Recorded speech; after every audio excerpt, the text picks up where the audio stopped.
views and opinions expressed in this video are those of the creators and do not reflect the views or opinions of any individual or organizations mentioned. The content of this video is for entertainment purposes only and should not be taken as factual or professional advice. Viewer discretion. Alright, now media UG kwetuli mwebale nnyo okubeera nga mutwekuumiddeko nnyo nyongera obbajjukiza. Don't forget to like, subscribe, share. Emboozi esobola okutuuka buli wamu wonna worldwide tubaawo. Amanya Victor yo of course obulamu butambulira ddala kiriya nnyo. Yeah man, ndine Apostle Jonathan Nalebo. The only Gen Z pastor that this country has. Babuzako mulinya lya Yesu Kristo. My name is Apostle Jonah from M for Christ Ministries.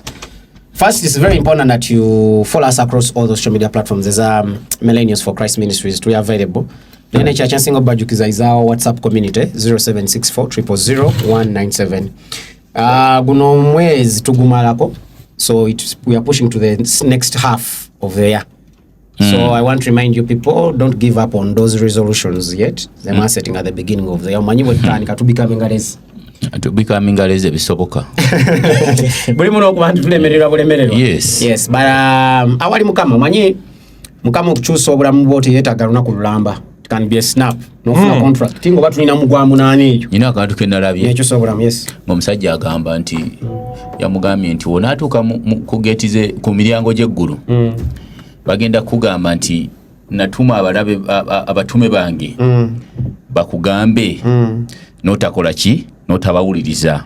Sajja nabuza nti kati nze Mukama namukola ki atanneegambira lwaki atuma omuntu tunambiranye ki yamutumira omuntu atamuyina akompala lwaki tajja yenga kiki kye namukola ekimuganda okungamba direct. Katonda ayogera naffe naye abatuma ababeera nti there are people who remind us. Katonda nga Timo naawe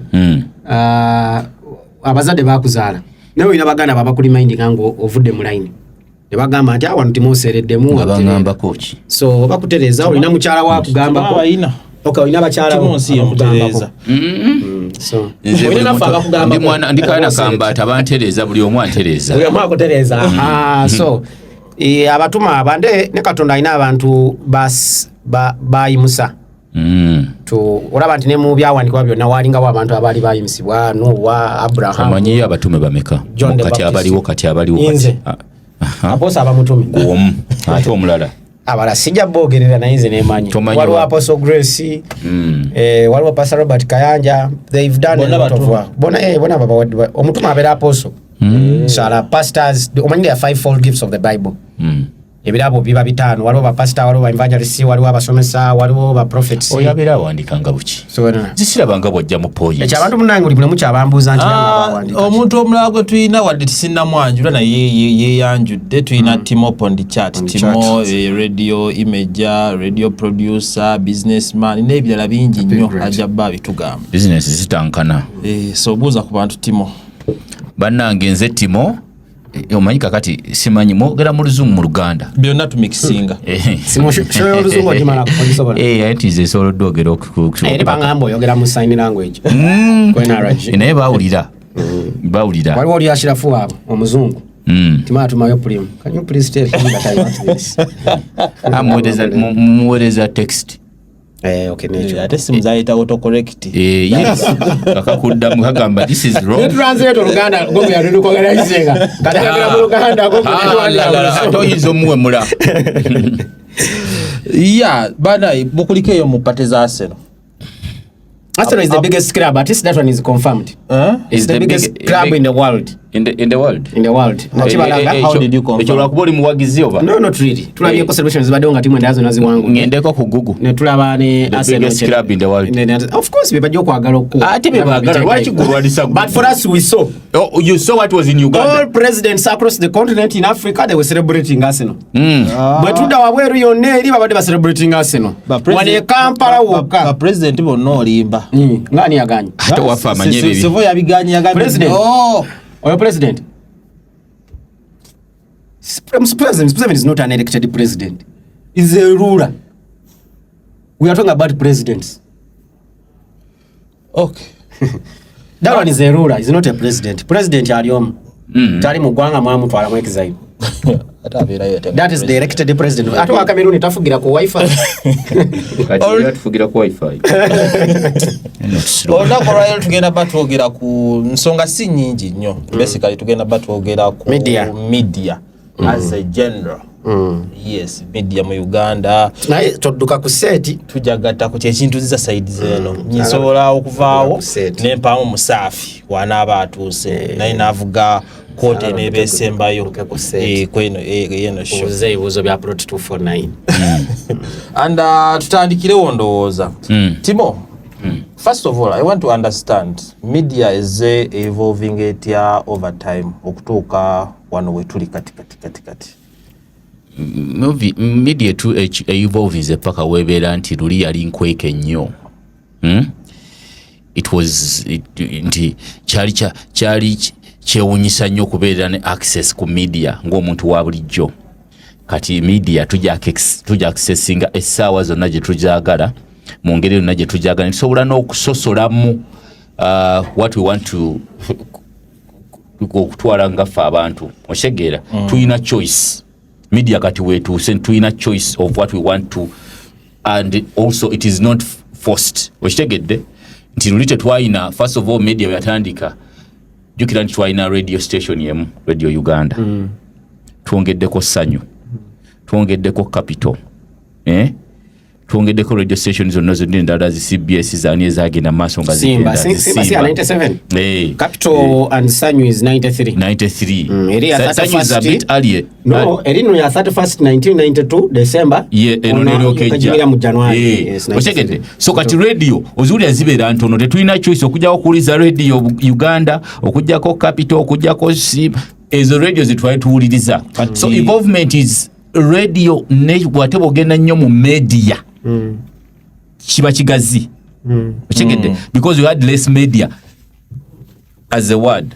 Osegera luli twalina just frequency as a channel radio na mpapula.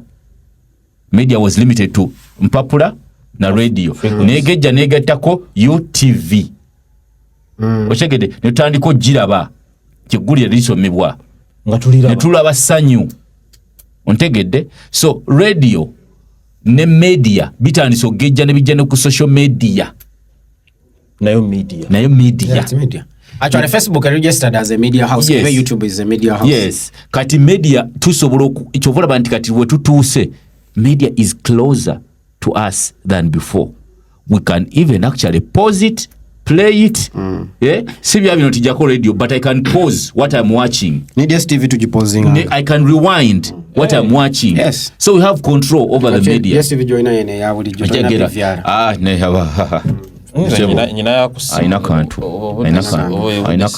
kategedde. So Timo, just before there, Timo, what I remember is actually government eno privatizing a media. Initially media is centralized nga government. So what was the Radio Uganda net era nga awamba. Kati ngafa abagana enchuka kasitotoka ku Radio Uganda. Wambye gwanga ati olutulako nga we announcing nti okuva n'olwali nze president. Parliament eri wali kumpi naye osula wa majego. Era bwe yawamba nga abalina obuyinza ngero olwana kutuuka ano mu Kampala kwerangirira. Nekakati wekiina value y'amaanyi. Nti the national broadcaster. Yeteko confirming amawulire gonna nti now this one is the president of Uganda. Nero akuba nti nga bwe gambye media yakyuka eggulire lya Oboth anti lyakubye nnyo ku TikTok ne Twitter okusinga ku radio ng'abaana babitegedde dda. Ontegedde ne ku broadcast jogambe ya national so banga lyakubye ku TV ati kati nkugamba nti numbers zaawo teziriiwo ezirabeyo national broadcast tebalina numbers. Nawo tujja twagala otandikira actually maybe just to go there. Government emala privatizing a media ono. Maybe just pick it up from there. Watch is the national broadcasters gorowooza teziri atenga UBC ina funding.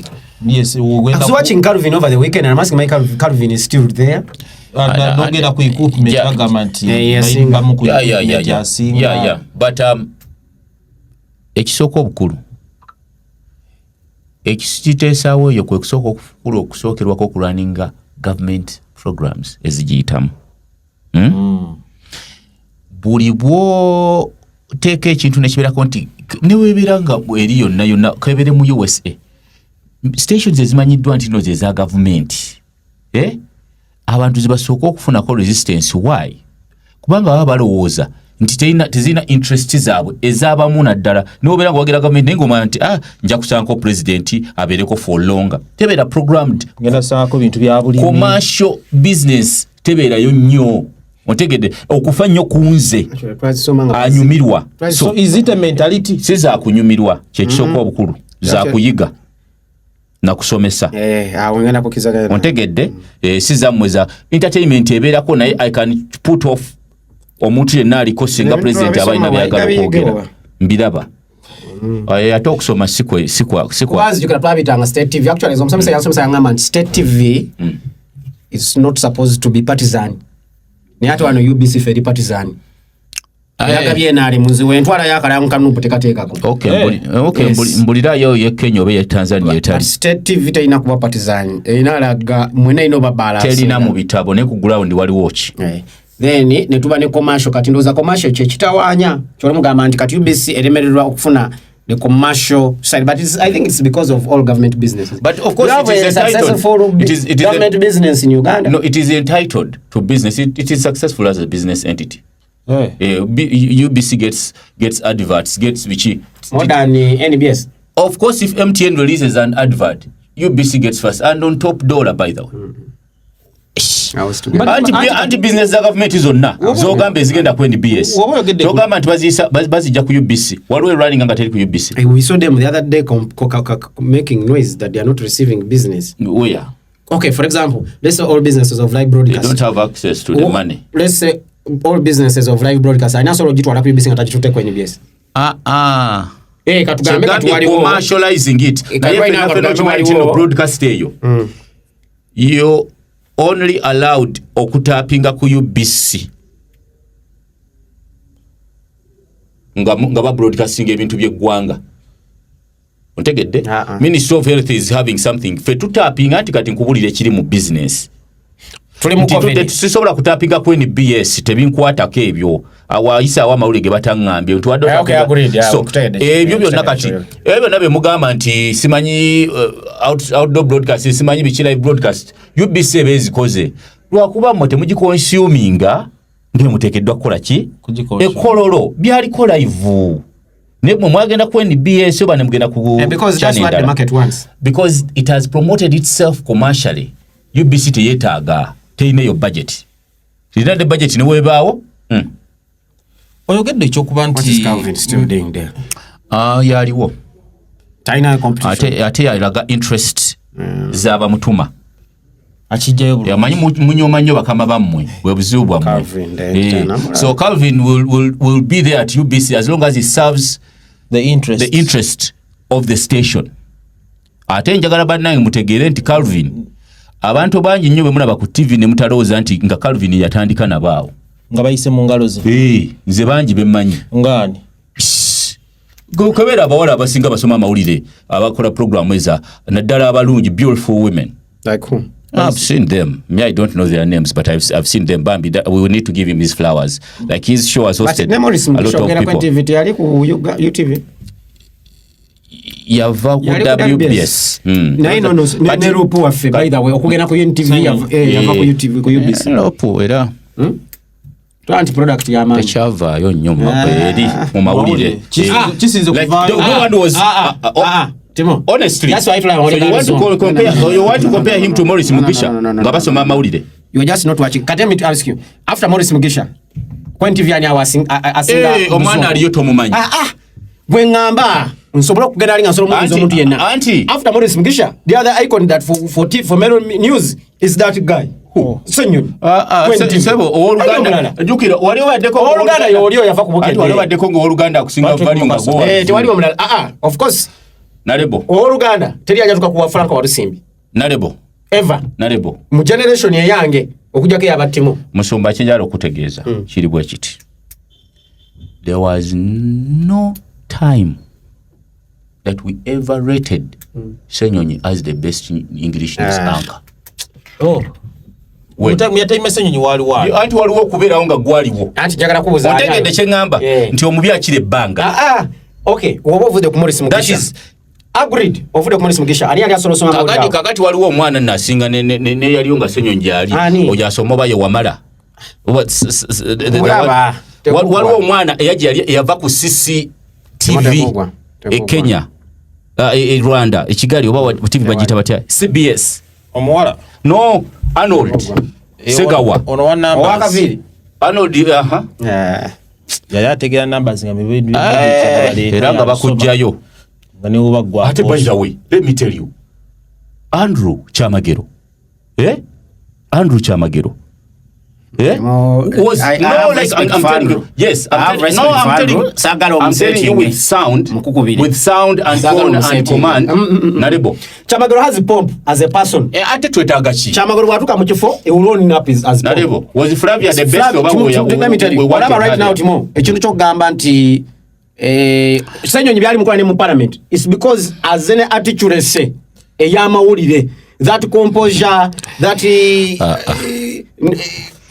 that Joel nzagamba after Morris Mugisha mugoluzungu eri atuka ku Joel Senyonyi Nalebo mbulira nti omanyi twatuka nga omanyi omuntu wabera wakabi abera ne sound ngo omuntu asobola identifying with introduction yes mbulira yawe introducing ni Morris Mugisha sijimanyi but it does not make him my god this is NTV and this is Morris kati Andrew Chamagero this is NTV tonight nebi tubyakolerako post chayo kaja imirira siganye Chamagero wakabi okay he did well chegamba but after Morris Mugisha I would put Joel Senyonyi there anytime and bako chuka ejja kutabula kiti chuka nze ne mukubulya bintu byala jagala katonda mu Luganda tewali ajja gasoma nga asobola kunisinga Arnold Segawa tewali agenda tuka ku Frank Walusimbi asobola kusinga mwana ono aliko owa NTV asomaga oluzungu Joel no is he called Joel ngamba ono goli mugamba asoma kataso akusinga Joel Joel taina wa mukwata banangi kati bana bala boyogerako bana waliwo wakana ali mugome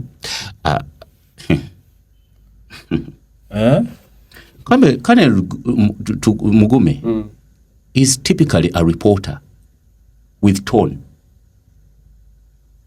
Senior anchor. Bale Francis, let me tell you the trends. Bale Francis. Bale Francis. Bowulira Morris Mugisha.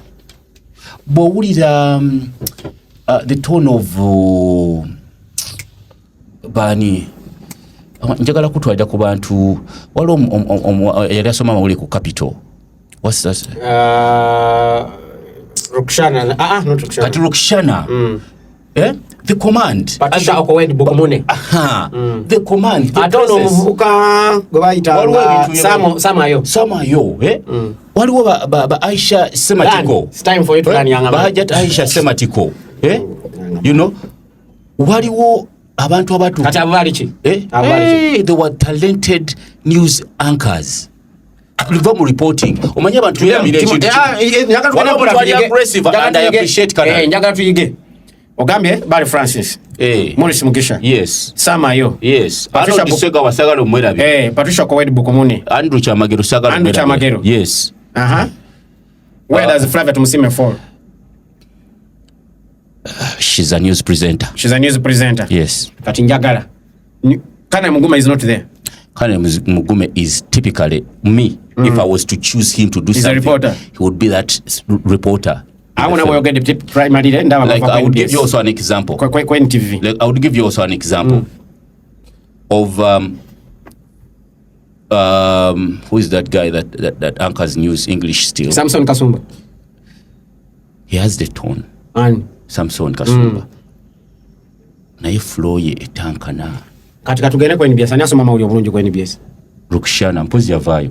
Yavayo yari mugundi ono bambi abadde asoma bulungi agenze mu parliament. Zambali. Also ne Canada asoma bulungi.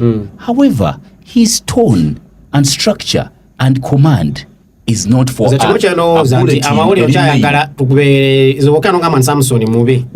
Because amawulire going beyond anchoring negadda presentation. Listen, the way presented is what makes it news. I want you to understand, whenever you lose the basics, Katisoro Museno wanjali. He's a reporter, typical. When TV yali akola kugondi. Chuvula NTV manyo bata kinda. Mteke field report. His tone is too pitched, high pitched, and he couldn't he's learned to calm it down. Ontegedde positioning esenyo media houses in Uganda, or positioning someone who fits nti reporter n'omuteka ku screen, to report ate n'omuteka ku screen n'omulabanga like Solomon Kawesa, typical reporter bamukakawaawo. He has everything, but his tone, his command, I cannot turn my head except nga mpulidde ekisoko. So alina ku reporting atalina ku presenting, but lwakuba tetwagala nnyo kunoonya oluusi. Nze Timondo zamuli gavaawo gali ku presentation. Gavaawo kakati. So that's why you can have the likes of Samson Kasumba. Do you know why you have it brings character into the news. Okay, do you know why you have people? Listen, Nalebo, it is like this. Listen, do you know why you have people phasing out the culture? Because you replace them with people that don't stand up to the standards. Ontegedde oba ontegeera kye ngamba.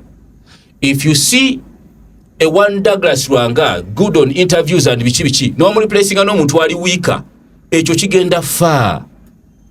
Ontegedde bw'obanga wa buildinga obadde oyogera no ku mupiira, omupiira webeera benchmark ya Messi n'ozzaako abayaba omupiira gutandika ogwetamwa. Katimo kambuze my next question is going to be my next question is going to be, if we are looking, let's look at two media houses, NBS and NTV. Yeah.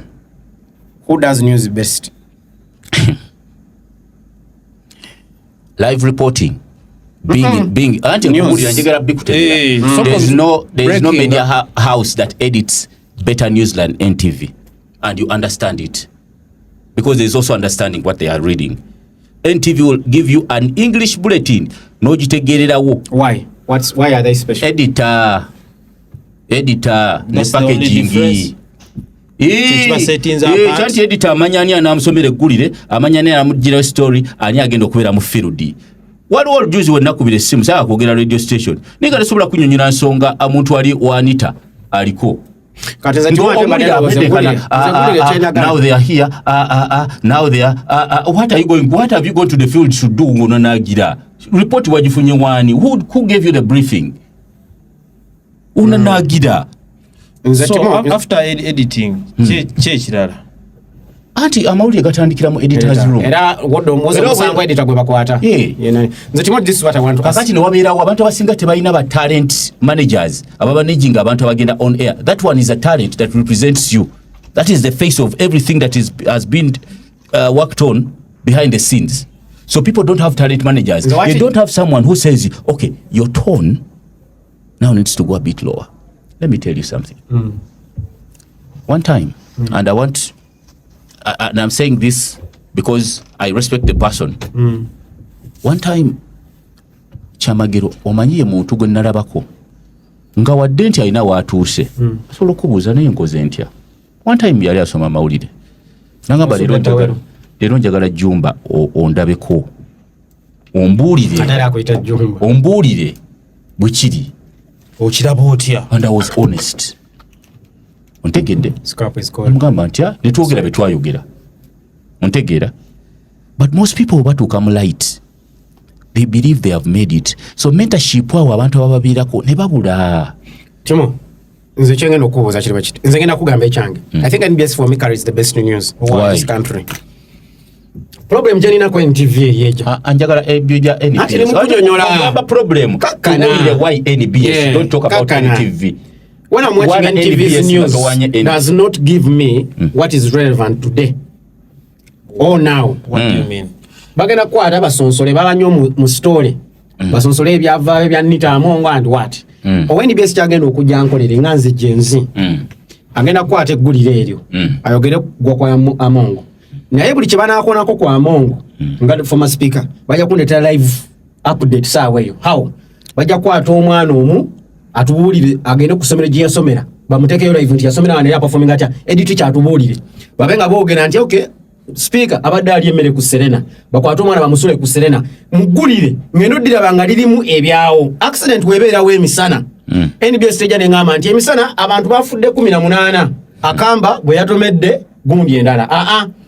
NBS ajja n'agamba nti accident yabaddewo naye right now tulina minister wa roads and works ekkubo lino libadde ludde okukolebwa General Katumba amala ne bamunteekerawo saawa eyo ennyini ne bansulira omwana ate mu ddwaliro okutulaga ba victims gye bali ku time eyo kanizali mujiraba mbani mukulaba NBS but BBC at the same time. Antiwuliriza Ekitali kwa NBS kwa ekitali kwa NTV gena kungamba ebyabaddewo. Antiwuliriza Nalebo. Yes, but NBS will give me the live as it is. Listen. So because news is highly perishable. Ekyabaddewo emisana tekyakola makulu. Kusagede olweggulu mba njagala kiriwo mu nfo. In simple terms, let me put it to you. NBS izo kuba tasobola gasengejja obawulira wano nga narration etawanya. Kati atitosema. Nayenze kunyonyodde empe kiriwe batakyangamba byafaayo kati NBTV tetugenda ogiwanga byafaayo. Twagala kusosola aposonali bobulamu bwe bwalivinze ku nsi. Bajja nyonya. Ebisoko babisuule mbakole ki?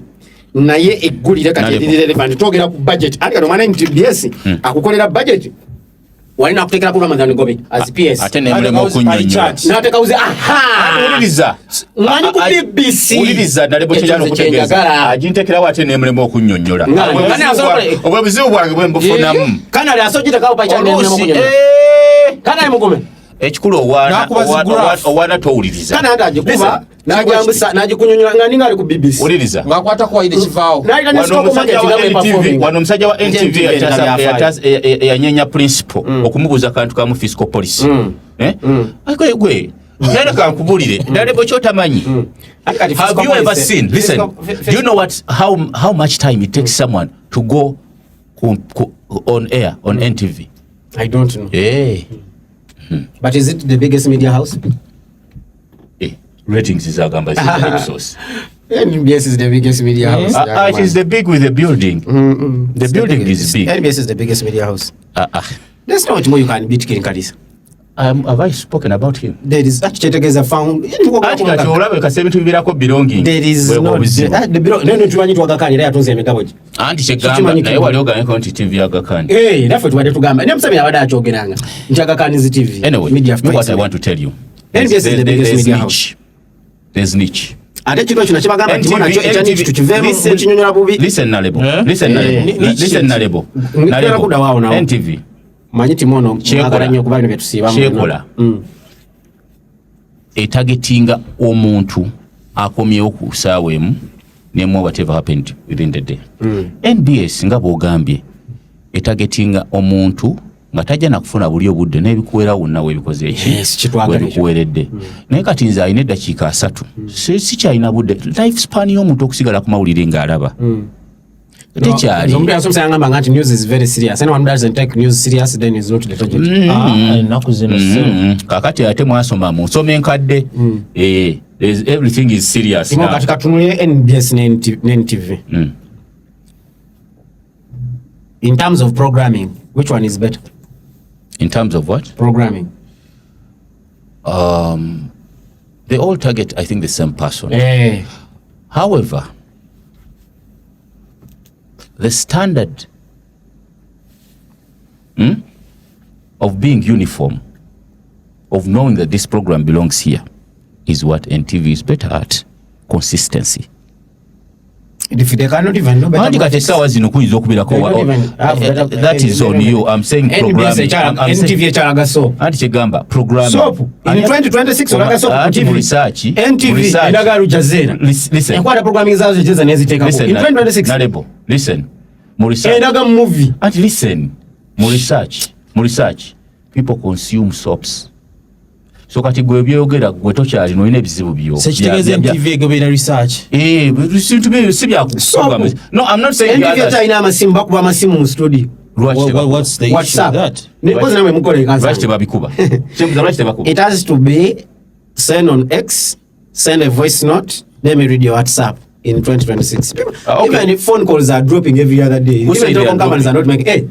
Airtel made more money by 1 trillion. Because of what? Of data. Nabayanga 1 trillion because of better than MTN. Because of data. Yes. Nalebo, I do respect what you're saying right now, and I understand you. However, I'm saying when I am watching Nalebo, ngandaba nga omuntu asobola okungamba nti Nalebo vaako. One time nalinda wa program ng'omuntu mukwano gwange yali akyali awo ne bamuteekako ne bajjako omuntu ne bamugamba nti katugendeko mu kufiirwa kwa Tamale emirundi. Bwe twatuka ku Tamale emirundi ng'ono omuntu yaddayogerako abadde yogera ku bintu ebirina sensi. Bwe twatuka kufiirwa kwa Tamale emirundi reporter ali ku ground nga ne gwanoonya tamulaba naye ng'ono atugende mu studio mukatugendeko. So waliwo okubeera everywhere for no good reason. Understand how and let me tell you omuntu najjawo nabeera everywhere. Everywhere. And I'm not saying it is bad. That is their niche. And this thing is outdoor. Ekikuba era oba oyagala omuntu okubeera mu bifo kimu mu mirundi emingi NBS kubanga obuuma buli babuseera. The big budget. Yes. The most profitable. The most profitable media house in Uganda. Anti sola no Manchester asinza Arsenal kola save. Arsenal bachogerera yesinze. Anti ngamba eri million busanga kuganya billion. Timo manyisa kalo bena kale bole. NBS. Next media is the most profitable media house in Uganda. Arsenal wenga yalingawo. Na Manchester ye wangula nenga Arsenal wenga yasinga kola save. Sino kubikadde nkwogera kati. Tuli mu million tusanvu tugenda we are going to be the first club okone billion. Temugenda kati ne kugamba ne atuwangula Champions League kusanga. It is okay. Chene ungeza kono kugamba nti next media is the most profitable media house in Uganda. Why? It has all government business. Why? And why? We are live. Why? Live everywhere. Chemboza. We are live everywhere. So you are better than UBC. We are live everywhere. With government. Cannot compete. We. Ne Museveni yenyi ntajirowoza nakonga alina government. Anti bolowoza. NBS ye breaking amawulira gawan. Aga government. Then that is wrong. Then there is business. Because it is the most watched. Business that goes there. NBS is the most watched. Supposed to. NBS is the most watched. Business statistics because it's the most watched. Statistics wezo zigamba. Ekirwa. Ezo statistics wezo. Umanzi saga nnyo bino bya. Wezo zigamba. Leta episosio. Zagamba. Ati goli producer zagamba NTV. Goleta goli producer mwana. Ati zagamba. Akawungezi. Not overall. Overall watched is NBS. Ku kiro waliko 2. Bamutese ebyagundi ebyabufuzi. And you know wawamba by the research the most watched content in the country is music, politics and religious content. Actually it is politics number 1. So Mura focuses the politics will have the biggest numbers. It is what? It is politics. Politics. It is music. It is actually relationship issues. Abantu bagala nnyo kubuli embozi ezikwata kati Nalebo bwe nnyumba leero ne mukazi wange anti embozi egenda tambula nnyo. Timo music, politics, music church is consumed as actually not church, religious. Religion mweri. Ne politics ali wansi nnyo. Kundi consuming sports ali wansi. Sports wali wansi. Ne kyengamba politics akantu kabwe katono. Oyinza n'okubuuza omwana oyo kyabadde weggulo nga takimanyi.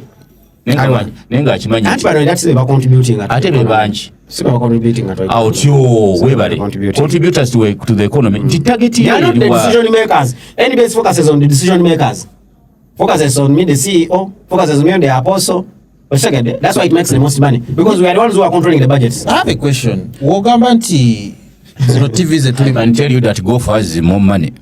But does it have better numbers? Golf does not have more money than Formula 1 does not have more than football. Formula 1. I can tell you Timo, that Formula 1 I can help you. Otia. Formula 1. Banga kyongambako kyekyo. Formula 1 decision makers. Formula 1 is an illegal sport. How is it illegal? How it is illegal is for people who are money laundering and avoiding taxes. That is the logic behind it. But how is it standing when it is illegal? It's just premium, but it's not the most profitable sport. Who said? Use your ChatGPT. Njagala nkubulire. Profits eziri mu aba bano omulabira ku bantu bagyetoolodde. Bagago kusinga Beckham. Lewis Hamilton asinga Beckham. Beckham akoze ebbanga ddene. Oyagala mugeza ko oyo mwana akoze emyaka 4. Oli estar wammwe. Tumugeze n'omugompira asinga. Wadde Beckham yakonye billion. Ani? Beckham. Yakonye billion kati. Yakonye billion collective with the wife. Which is not bad. Era nejaizi mambala ne mukyala we. Tugambye Beckham. Nejaizi mambala ne mukyala we. Tugambye Beckham. Bagamba ze couple this time. We baawukana. Webaawukana. Kati webaawukana tujja bijjira. Ogamba Hamilton ng'omugatta ne mukyala wo manyiza. Si mukyala we lyalo tiri. Katotandise. Amerika tebera cohabiting. Era mu cohabiting naye tebamutaga bana bintu. Ayinza okufuuka business partner. So, what I'm saying, Nalebo, it is simple. You see, buli muntu alina kyayagala. Who has better talent between NBS and NTV? ate katugendeeyo ndeka naawe sagala kuyingira mirimu gyabo. But you know, that's the reason why we call this man. It is evident. You know, you already know. I know that NBS is the best. With talent, okay, with talent. Kana ni Mungome. Daga Sirwanga. Alpha Times. Kana kwa kati utamusimula genda maso. Atwana genda kusimula. Waso kwa NTV the beat. No comparing ne ya kubana ombadde nyaga tujje comparison ne yabaddewo nnyo akuba Nalebo waliwo ekintu kyemulabisa ebintu nga mulina bias ne gye mumanyi nti toyomulaba lwakuba manyidde to the ear. Listen to the content that people say, you will understand that the other boy who was radio city Sami Wetala kati kambuze kale kambuze sagala kumenya manya Sami Wetala ngayimiride wali Nende kali ekifaananyi kya Douglas kifuna abantu bangi okusinga Sami Wetala. Olinganga yagalogeza ekifaananyi kya Douglas kiteekwa just a picture kingamba okiteeka wali okwata Sami Wetala yagalogeza milioni ku Joshua Baraka because milioni abadde offer so much time. It doesn't mean nti alina oluyimba olukuba kati. Okay, kali it doesn't mean that he's giving me what I'm listening to. Even when after NBS after 5 sikabambo ngabo yandibadde yabambako by the way chali yabamba mutaimu eyo NTV dabiti tayina balabi bali after 5 waje wa research wazagala olabe byolaba research era bakugamba agamba nti NTV dabiti balina yes okay sikulia Nalebo. And also this is to tell you kwa Alpha Times kuliko DJ Roger kuliko Douglas Sirwanga abo bona abasatu balina bakompitinga na moja ga kaungezi Alpha alesemu ku musana abo yamba lera na kaungezi Alpha alesemu ku musana oyamba ko bega na kaungezi Alpha alesemu ku musana tusakwata abantu abo kuliko n'omwala wa mumpya Viana andi tusakwata abantu abo bonna baamanyi obona bali kumawulire nga wali walusebya omusana kati mweguli omusana mweguli ye Alpha ati chekugambye eri TV that's sunshine. But let me tell you one thing about NBS. Linda Deno one thing many people don't know about NBS NBS is very proactive at the same time reactive. Otegeeza ati abantu twategera ku kintu ekyo towandiika gwe tolina kyotegedde mu marketing twana ebintu bibiri waliwo omuntu responding ku katale oba ebikyuseemu mu bantu neba yasooka yakola abantu nga batebana bikola omuntu anabadde proactive ate reactive at the same time bali abantu babiri it is King Kalisa and Galaxy FM ngai mutemunajja oshagadde febani yogera erinnya NRG gwebale abasigadde babaddewo nga buwe bali kye bakwana bwe kiri tebakyuka ekyabakolera King will always respond to how the market is doing at that time. Right now, NBS has done similar thing with the young people. And they've split. Waliwo akantu kamu kengenda okuwa bakayita the timeline so compare presenter wa NBS akasobola the timeline akaliwo akako NTV sikamanyi kati kankubulire waliwo akantu wini mbabazi kakola ku NTV kekakola kati akebivulu kalogini kalogini kabo kati mbulira aliyo eri akasobola ebyo bagijja nako kuba tebali relevant by the way dawuliriza si eshow kiri broad. You need to watch and understand. I've seen it. I'm saying you the quality. Babazi is my person. Yeah. The quality. So maika tinjagala nyo kubaleze. The quality. Akake kalikanga sano swash. Kanya ngo kali relevant. Listen. NBS ngamono nti very reactive abantu uliriza. Lwaki ngamanyi very reactive. Kalisimbi. Ngamanyi abantu abasinga. Olwali ngamanyi NBS very reactive. Manchi yakora. But again, young people are coming up creating the NBS Plus, which be bali muzi segmenting. Uzawura. Zozirwa. They are most watched. Where? They are most watched amongst the youngest people. They are the ones organizing the parties. You saw what was at Jaran schools. That party was the party. What are you organizing? What I'm saying. Nalebo. Bano uzi balina. Kati NTV kiriyo ekyo. Omusaza abana mutwalo. NTV kiriyo ekyabavuga. Chicho tegeza T-Nation ate waje waliwo egisinga ku TV prompati jwalabi ya dine stage T-Nation waliwo egisinga gwawo kembulira basinga emisolo tutekali emisolo n'omwana abakanya emisolo akola kibota ku NBS akola kiko NBS akola T-Nation is the biggest teen is present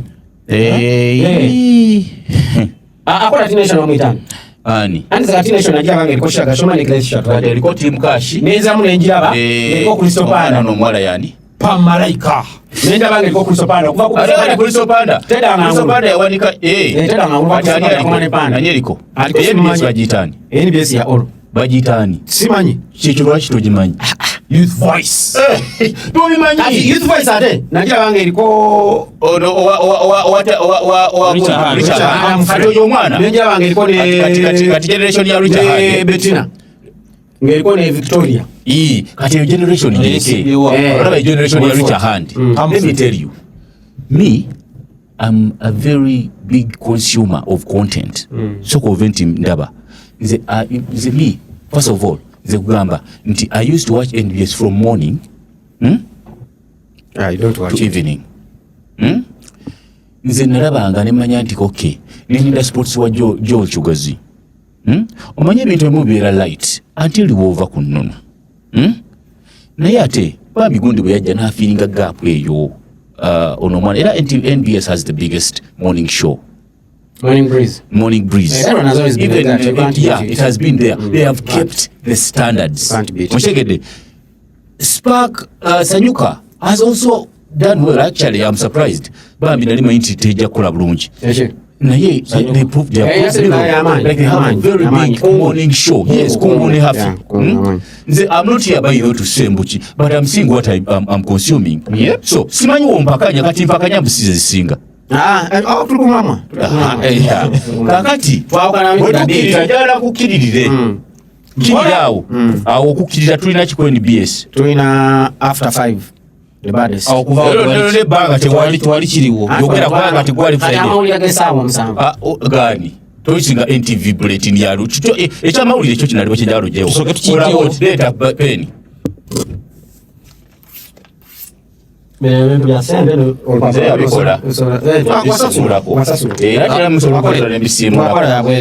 okutegeeza ekyo ekyamawulire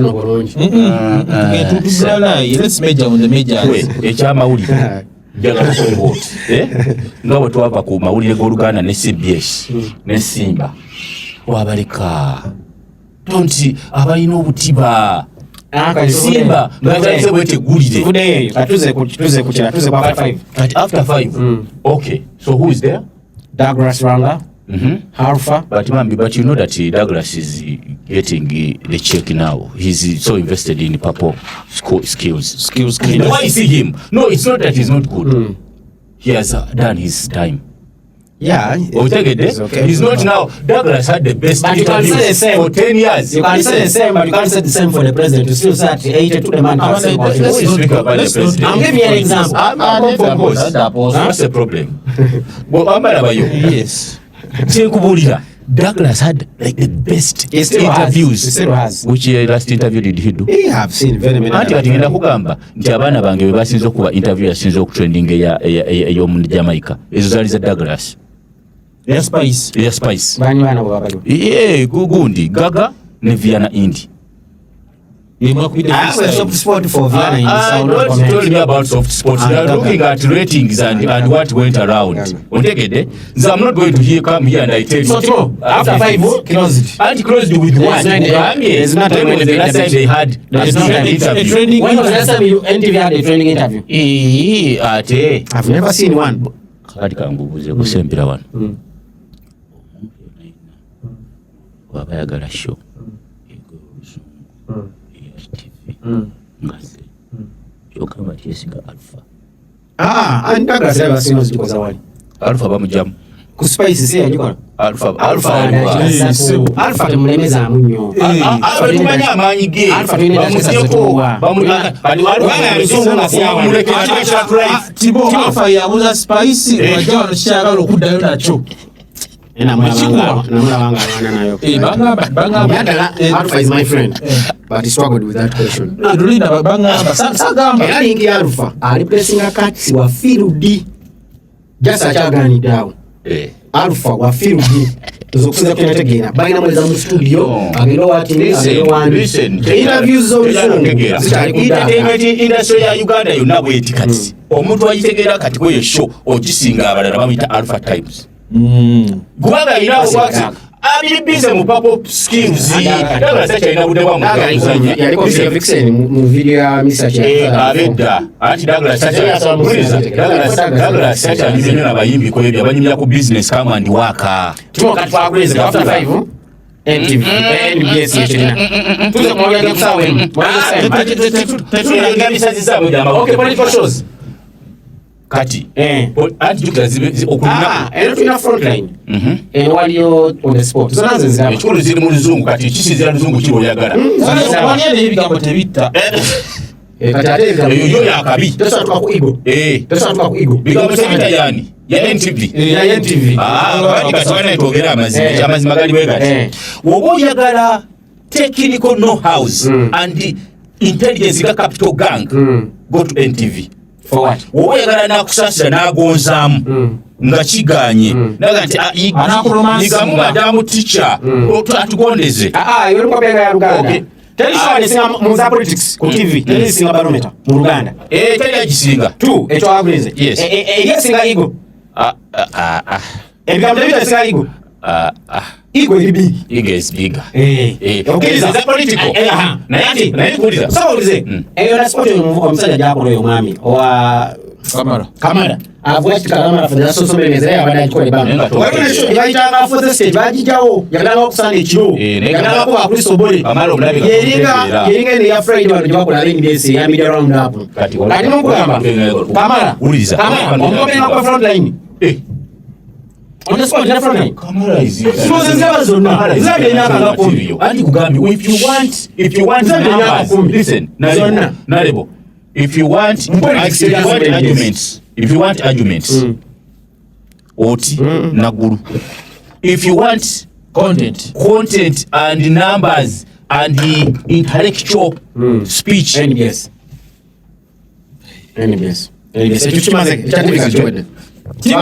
Timo. Obayiro kati ali mukuyisawo kiki? Alisawo kiki? Ate omulimu ogufunye genda okole. Wakati gwotase cyane. NBS natwali abantu abakenzikize bangi bakafuko. Omulimu ogufunye genda okole. Nze just nkubulira nti wowe oyagala nti okay Donald Trump. Okay, listen. I'm speaking to Donald Trump. Kankuze. We are speaking to Donald Trump. Yes, of course. Kana ngome. Anytime any day. Kana ngome. Kati ngole ko oli omwana wa on the spot. Kana ngome. Baze. Omanyi wachi NBS. Emuntu yasema kuna interview ya State House. Yalikana ngome ngalezo kwa president. Mwanyi baje wasasa kati. Kana ngome let's use this audience now. Change out tegere. 19 to 29 years. Constitute 71% of the population in Uganda. Kana ngome let's them other than Samson Kasumba. Please. So if Donald Trump comes here, I will say kana ngome anytime any day. Because of the relationship eliwo. Which relationship is there? Which relationship is there? Let me write the name here. TV tujimaze. Ngena kama mandu mwenda. Atani amugedde. Ngena kama mandu mwenda. Kati yo taina badala banne. Tewali, andu mwenda is a friend to Canada. So what? He is a friend to all.